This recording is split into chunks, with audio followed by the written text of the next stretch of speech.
Você sabia que o imperador Nero não tocou a lira enquanto Roma ardia? Tudo o que você pensa saber sobre esse imperador pode ser um mito. Na história, seu nome ficou gravado como sinônimo de crueldade, extravagância e loucura, mas, e ele foi realmente tão malvado quanto nos fizeram acreditar? Ao longo dos séculos, Nero foi uma das figuras mais polêmicas de Roma, mas a verdade por trás de sua figura é muito mais complexa do que nos contaram. Hoje, vamos descobrir juntos a verdadeira história desse imperador. Ele foi realmente o monstro que pintaram, ou apenas um produto de seu tempo? Fique até o final, onde revelaremos como os mitos sobre Nero se entrelaçam com os fatos históricos e qual impacto seu legado teve em Roma e no mundo posterior. Para entender Nero, precisamos olhar além de sua figura e examinar a Roma em que ele viveu. Imagine uma cidade imperial que se estende ao longo dos rios, onde a grandeza e a pobreza coexistem. Roma, no século I d.C., era um império em ascensão, mas nem tudo estava em harmonia. Roma estava dividida. De um lado, a aristocracia e os patrícios, desfrutando de luxos inimagináveis. Do outro, a plebe e os escravos, lutando para sobreviver em uma cidade que só oferecia miséria e opressão. Nero, ao assumir o poder, herdou uma situação tensa e complexa. A desigualdade social e a crise financeira atingiam o povo romano, e sua liderança deveria lidar com esses problemas. Nos primeiros anos de seu reinado, Nero tentou conquistar o povo. Organizou jogos públicos para distrair as massas e distribuir alimentos. Era uma espécie de pão e circo para manter o povo tranquilo, mas o custo dessas iniciativas foi enorme, e o império estava longe de ser autossuficiente. Enquanto isso, a elite romana começou a criticar seu estilo de governo, sua falta de experiência política e seu crescente desinteresse pelos assuntos do Estado. O que Nero fez quando as pressões aumentaram? Ele começou a se cercar de figuras-chave para ajudá-lo a se manter no poder, mas seu crescente autoritarismo e a corrupção dentro de sua administração aumentaram as tensões. Roma, sob seu comando, não era apenas uma cidade de esplendor. Também era uma cidade em crise, onde a política, as conspirações e o caos começavam a ganhar força. Um dos mitos mais persistentes sobre Nero é o de que ele tocou a lira enquanto Roma se incendiava. Imagine a cena, a cidade queimando, as chamas devorando suas ruas, e um imperador aproveitando o espetáculo enquanto toca seu instrumento. Esse relato foi a base para a maioria das representações populares de Nero como o epítome do mal. Mas, será que isso é realmente verdade? A realidade é muito mais complexa. O incêndio de Roma, que começou no ano 64 d.C., foi uma tragédia devastadora. As chamas destruíram grande parte da cidade, mas há algo crucial que precisamos entender: Nero não estava em Roma quando o incêndio começou. Na verdade, ele estava em sua vila em Antium e, ao saber do desastre, retornou à cidade para supervisionar os trabalhos de resgate. Então, de onde vem esse mito? A ideia de que Nero tocou a lira enquanto a cidade queimava surgiu das acusações que foram feitas contra ele após o desastre. Alguns historiadores antigos, como Tácito, mencionaram que Nero foi acusado de ter causado o incêndio. No entanto, não há evidências sólidas que sustentem essa acusação. É mais provável que o mito tenha sido amplificado por seus opositores políticos para desacreditá-lo, usando o simbolismo do incêndio para ressaltar sua suposta indiferença ao sofrimento de seu povo. Além disso, após o incêndio, Nero decidiu aproveitar a crise para realizar um projeto de reconstrução massiva, que incluiu a criação de uma nova Roma com melhores normas de segurança. Em vez de ser o vilão que a história pintou, é possível que ele estivesse mais focado na restauração da cidade do que no prazer pessoal. Então, por que esse mito persiste? A resposta está na manipulação política e em como os relatos históricos podem ser distorcidos para servir a certos interesses. A figura de Nero foi usada como um bode expiatório para uma tragédia nacional que não pôde ser controlada. Embora a imagem de Nero como um imperador tirânico tenha perdurado ao longo da história, há outro aspecto de seu reinado que frequentemente é negligenciado: seu amor pelas artes e sua tentativa de ser reconhecido como um grande artista. Diferente de outros imperadores romanos, Nero não governava apenas Roma, mas também aspirava a ser o centro do mundo artístico de sua época. Na sua juventude, era conhecido por seu entusiasmo pela música, poesia e teatro. De fato, Ele se dedicava a tocar a lira, recitar poesia e organizar competições teatrais nas quais ele mesmo era o ator principal. Nos Jogos Nerônicos, organizados por ele, Nero não foi apenas o patrocinador, mas também o protagonista das representações artísticas. Para alguns, isso era um sinal de um imperador culto que entendia a importância das artes para a grandeza do império. No entanto, para outros, sua obsessão pela autopromoção artística foi vista como um capricho de um monarca que preferia ser aplaudido como um artista, em vez de governar com sabedoria. Mas o que realmente gerou rejeição foi a forma como Nero usava as artes para consolidar seu poder. Suas apresentações eram mais do que espetáculos, eram uma maneira de ganhar o favor do povo e desviar a atenção das dificuldades políticas e econômicas do império. Tácito e Suetônio o criticam abertamente, descrevendo-o como um imperador que não queria apenas governar Roma, mas ser adorado como um artista. O que é irônico é que, enquanto Nero se dedicava à sua carreira artística, Roma enfrentava sérios problemas de governança. Seu interesse pelo espetáculo e pela arte foi, em muitos aspectos, uma forma de escapar das crescentes tensões políticas, do descontentamento popular e dos fracassos econômicos de sua administração. Nero, em sua tentativa de transcender como artista, esqueceu-se de que o verdadeiro poder de um imperador reside em sua capacidade de governar e manter a ordem. No entanto, sua paixão pelas artes continua sendo um legado que o define, ao menos na cultura popular. Um dos aspectos mais fascinantes do reinado de Nero é sua relação com o Senado e as elites romanas.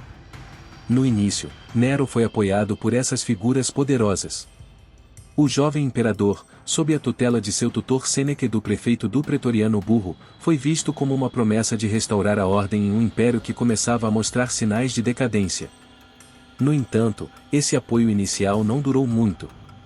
À medida que Nero começou a assumir o controle, ele começou a se mostrar cada vez mais autoritário, distanciando-se das práticas republicanas e do Senado, o que começou a criar tensões com a elite romana. Nero não estava disposto a compartilhar o poder e, em vez de governar em colaboração com as instituições romanas, começou a ignorá-las. As tensões chegaram ao ponto máximo com a conspiração de Pisão em 65 d.C., uma tentativa de assassinato organizada por senadores e outros nobres romanos descontentes com seu governo. Esse complô evidenciou o crescente descontentamento com seu estilo de liderança. Quando Nero soube da conspiração, reagiu de maneira drástica, desencadeando uma purga política que resultou na execução de muitos de seus opositores. O que antes havia sido uma relação de cooperação com o Senado se transformou em uma luta pelo poder e uma quebra de confiança mútua. Nero, cada vez mais paranoico, começou a ver traidores em todos os lugares. Começou a eliminar figuras-chave, como sua mãe Agripina, a quem mandou assassinar para consolidar ainda mais seu poder. A nobreza romana e os senadores foram vistos por Nero como rivais e ameaças ao seu reinado, o que levou a uma escalada na repressão política. Com o tempo, a relação de Nero com o Senado se deteriorou, e o que começou como um reinado de promessas e expectativas acabou se tornando um governo marcado pelo desdém pela tradição republicana. Sua administração se tornou mais focada em seu poder pessoal do que no bem-estar do Estado. Mas, será que essa queda foi inevitável? O estilo de liderança de Nero refletia simplesmente as tensões inerentes ao poder absoluto, ou foi uma série de decisões erradas que provocaram sua queda? À medida que Nero consolidava seu poder, seu comportamento se tornava cada vez mais autoritário e impiedoso.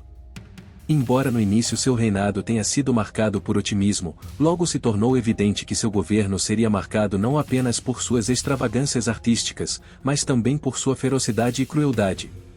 O primeiro grande escândalo de seu reinado foi o assassinato de sua mãe Agripina em 59 d.C. Após uma tentativa fracassada de envenená-la, Nero ordenou que ela fosse assassinada em sua própria residência. Essa ação, motivada pela necessidade de garantir seu poder, marcou o começo de uma série de eliminações de aqueles que ele considerava uma ameaça ao seu trono. A morte de Agripina deixou uma mancha profunda em seu legado, e o povo romano não pôde deixar de se perguntar até onde ele estaria disposto a ir para manter seu domínio. Mas o ato mais infame de seu governo foi a perseguição aos cristãos após o incêndio de Roma.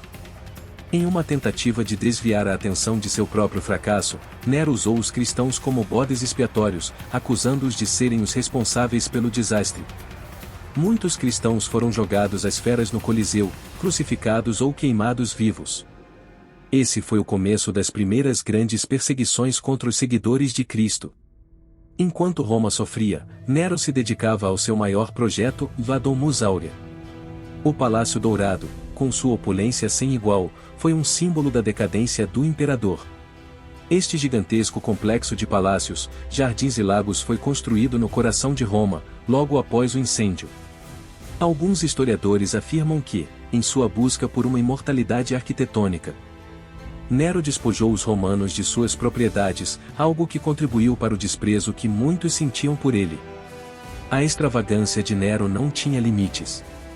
Disse até que, em suas festas, ele se disfarçava de animal selvagem, adotando a aparência de uma fera, e participava de orgias e jogos perversos. A crítica era feroz, e Nero não era apenas um imperador, mas um homem sem moral, que representava tudo o que estava errado com o poder absoluto. Com o passar do tempo, Nero começou a se isolar cada vez mais. A paranoia cresceu, e sua desconfiança em relação a todos ao seu redor o levou a tomar decisões ainda mais extremas. Nero era simplesmente um produto de sua época, ou foi o poder absoluto que o corrompeu completamente? Como todo império, o reinado de Nero teve um começo e um fim. Enquanto seus primeiros anos foram marcados por promessas de grandeza e renovação, seu reinado terminou em caos e desespero, tanto para ele quanto para o império que governava. Durante seu governo, Nero enfrentou múltiplos desafios. À medida que sua tirania aumentava, a oposição também crescia. Em 65 d.C., estourou a conspiração de Pisão, uma tentativa de assassinato de Nero orquestrada por senadores e oficiais de alto escalão descontentes com sua liderança. Embora a conspiração tenha sido descoberta, a ameaça sobre o imperador ainda estava latente. Apesar da derrota dos conspiradores, Nero não podia evitar sentir que a traição estava ao seu redor. Sua desconfiança se apoderou dele, e ele começou a purgar aqueles ao seu redor, tanto no Senado quanto em seu círculo íntimo. A paranoia o levou a um isolamento extremo. Mas as revoltas não vinham apenas de dentro da cidade. As províncias do império começaram a se rebelar devido ao crescente descontentamento com sua liderança. Em 68 d.C., a revolta na Espanha e as guerrilhas na Gália indicaram que o controle de Roma sobre seus territórios estava em perigo. Diante desses problemas, Nero percebeu que seu reinado estava perto do fim. Finalmente, o Senado, cansado de seu governo, o declarou inimigo do Estado e, em uma reviravolta trágica, Nero foi abandonado por seus próprios seguidores. Com o império à beira da dissolução, Nero, isolado e sem apoio, tomou a decisão final e suicidou-se em junho de 68 d.C., com apenas 30 anos. A morte de Nero marcou o fim da dinastia Júlio-Claudiana, que governou Roma por mais de um século. Após sua queda, Roma entrou em um período de instabilidade conhecido como o Ano dos Quatro Imperadores, onde o poder foi disputado violentamente entre vários pretendentes ao trono.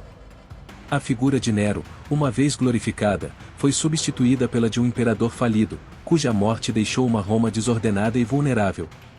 Com seu suicídio, Nero deixou um legado de caos, violência e paranoia. Mas também uma história complexa que continua sendo objeto de debate entre os historiadores. Nero foi simplesmente um tirano ou foi vítima das pressões políticas e de um poder absoluto que o levou à sua ruína? No final, Nero é um dos imperadores mais complexos e contraditórios da história de Roma.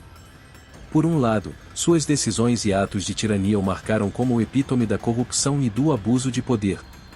Mas, por outro lado, é justo que toda sua figura seja reduzida a uma série de mitos e distorções? Nero não foi um simples monstro, ele foi um imperador que viveu em uma Roma em crise, marcada por tensões políticas, sociais e econômicas. Ele foi um homem que herdou um império no qual o poder absoluto corria o risco de corromper qualquer um que o exercesse. Ao longo de seu reinado, Nero enfrentou enormes desafios, tanto internos quanto externos, e, embora muitos de seus atos tenham sido condenáveis, não devemos esquecer que alguns de seus esforços, como a reconstrução de Roma após o incêndio, refletem uma complexidade em seu caráter. A história de Nero, embora cheia de excessos e tragédias, também é um alerta sobre os perigos do poder absoluto e da corrupção. Ela nos lembra de como a propaganda e os relatos distorcidos podem dar uma forma lendária a um personagem, para o bem ou para o mal. Então, Nero foi um imperador injustamente difamado, ou foi simplesmente um homem que não soube lidar com as pressões de um poder desmesurado?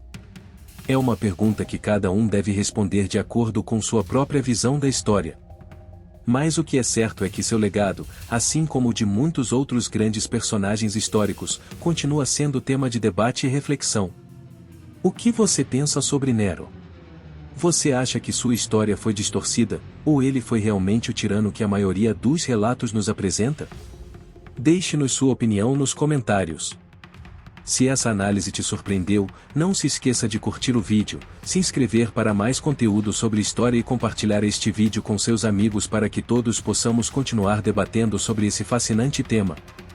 Nos vemos no próximo vídeo.